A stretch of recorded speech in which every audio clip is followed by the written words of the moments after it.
What is up, everybody, and welcome back to the Dub Network Daily, your home for the Tigers, the MLB, and everything Detroit sports. I'm your host, Cam Wilson, and we have a packed show on this All-Star break Monday. The Tigers got blanked in the first half finale as Zach Wheeler came into Comerica Park with a chip on his shoulder and pitched like a man on a mission.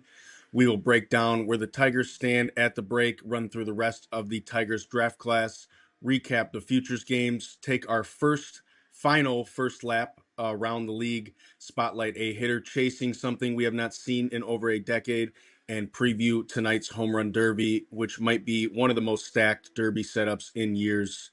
Without further ado, this is the Dub Network, and let's get into it.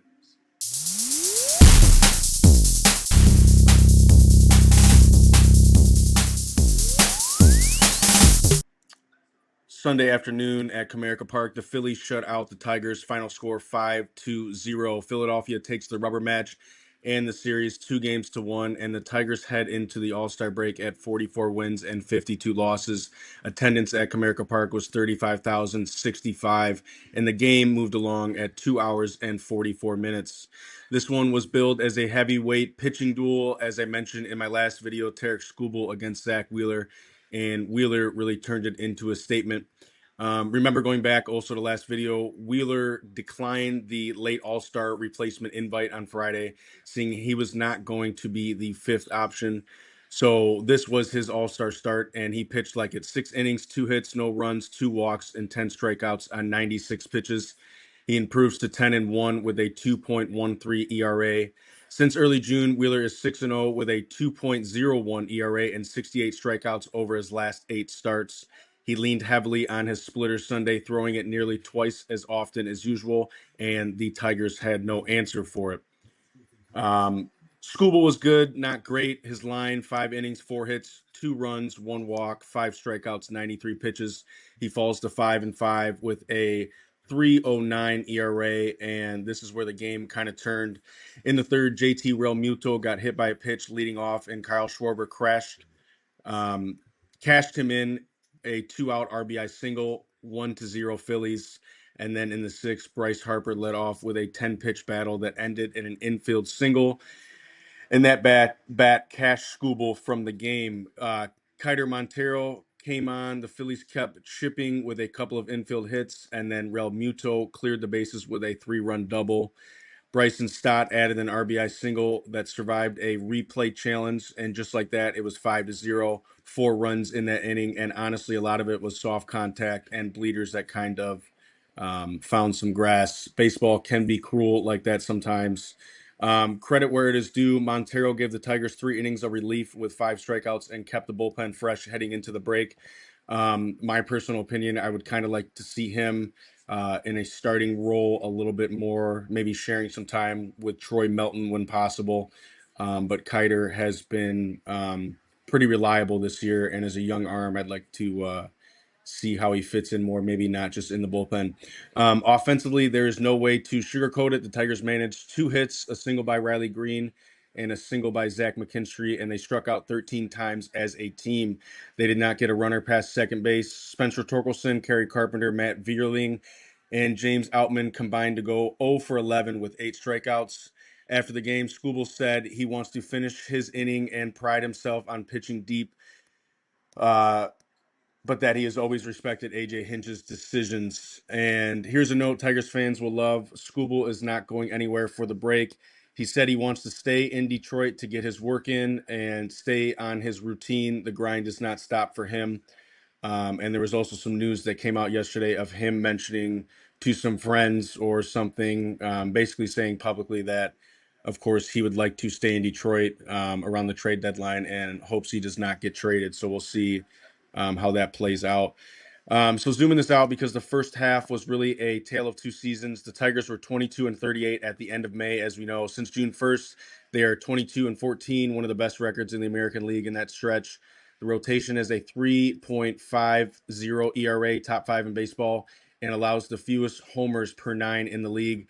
The flip side, the bullpen has blown 19 saves, and by run differential, this team has played more like a 50-win club than a 44-win one.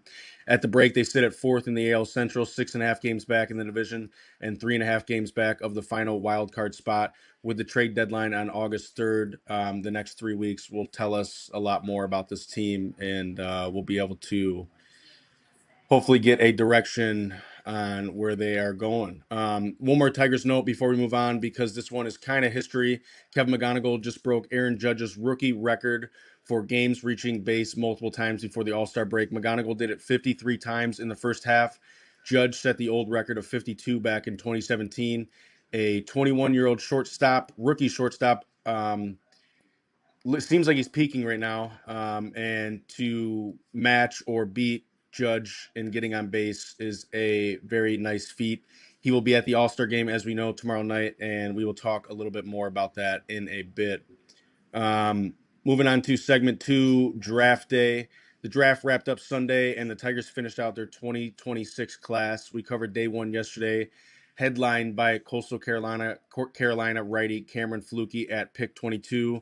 A pick Bleacher Report graded an A, saying Detroit may have landed the best pitcher in the class if the rib injury that he had proves to be a blip.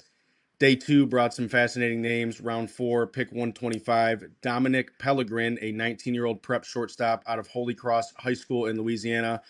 Sources say he's very athletic, plus hands-on defense. Round 7, first baseman Brady Bollinger from Kansas, which means the Tigers drafted 2 Jayhawks this year, pairing him with the second rounder Tyson LeBlanc. But the story of the whole class is round 9, pick 276, Kenneth Ward, a right-handed pitcher from Park University Gilbert. It's a NAI school in Arizona. Ward is a 24-year-old converted position player who touches 100 miles an hour. From NAIA position player to triple digits on the big league mound track. This is the kind of lottery ticket you love to see in round 9. 2 more worth noting. Round 11, Will Adams, a lefty high school player, first baseman from Alabama, who was ranked number 102 on MLB's pipeline board. Getting a top 102 talent in round 11 screams over slot signing bonus attempt. So watch whether Detroit can buy him out of his LSU commitment or not. In round 19, Cade Rush, a righty from Bellarmine with a power fastball, and the son of former big league lefty Glendon Rush. Moving on to the Futures games, All-Star Week kicked off Sunday in Philadelphia, as we know, with the Futures games, and the American League prospects rolled 6-1. Race catcher Nathan Flueling took home MVP with a 365 two-run homer. The only ball to leave the yard all day. Athletics phenom Leo DeVries, the number 2 prospect in all of baseball, singled, stole second and third, and scored the game's first run. And Pirates flamethrower Seth Hernandez opened his outing with a pitch at 100.2 miles per hour. The Tigers angle here got rewritten late. Catcher Theron Lorenzo, the prize of the Jack Flaherty trade, was supposed to be Detroit's rep, but he has been on the shelf at Double-A Erie with a finger laceration, so the spot went to the second baseman, Max Anderson, the Tigers' number 4 prospect, who is hitting .307 with a .854 OPS at Triple-A Toledo. Anderson went 0 for 1 in the game, but the selection itself says plenty about where his stock is. Keep that name handy for the second half, and we'll see if potentially we might see him on the big league roster by the end of the year. Moving on to segment 4, around the MLB, taking our last lap of the first half because Sunday had some wild finishes. In New York, the Red Sox beat the Mets 3-2 in 10 innings for their 9th straight win. Francisco Lindor homered, but his error in the 9th opened the door for Boston to tie it. And Anthony Siegler won it with a sacrifice fly in the 10th. Boston is 46-48 and somehow right on the edge of the wild card race heading into the break. In Pittsburgh, the Pirates put up a 10-run 4th inning and hammered the Brewers 14-5. That is 14 runs against the team with the second best record in baseball, with Paul Skeens getting the win. Elsewhere, the Rangers walked off the Astros 6-5 on a Brandon Nimmo single. The Diamondbacks beat the Dodgers 5-3 to close out LA's first half on a down note, and the White Sox routed the Athletics 9-1 behind rookie Braden Montgomery, who drove in 4 with a 3-run homer. Fun one in San Francisco as well. The Giants beat the Rockies 3-1, but Colorado's Jake McCarthy legged out an inside the park home run. The video of that is pretty cool. So here is your league at the All-Star break. Division leaders, the Rays at 56-38 in the AL East. The White Sox and Guardians in a dead heat atop the AL Central, and the Rangers are holding on to the AL West for now. In the National League, the Braves lead the East at 55-40. The Brewers lead the Central at 59-37, and the Dodgers lead the West at 61-35. The best record in baseball with a plus 133 run differential. And one more look at our own neighborhood, because the AL Central at the break is chaos. The White Sox are 50-45, lead the Guardians at 51-46 by percentage points. Literally 0 games back. The Twins are 3 back. The Tigers are 6.5 back, and the Royals are 13 out. Chicago is 29-17 since mid-April. Nobody saw this division race coming, and the Tigers are going to have to battle both teams in the second half to take their spot. Now, the news wire starting out with tomorrow night's All-Star game. The starting pitchers were announced Sunday. Christopher Sanchez gets the ball for the National League in his home ballpark, coming off an 11-4 first half with a 2.62 ERA and 144 strikeouts. Dylan Cease starts for the American League at 2.56 with 148 strikeouts, and he becomes the Blue Jays' first All-Star starting pitcher in 43 years. Sanchez is the first Philly to start one since Roy Halladay in 2011.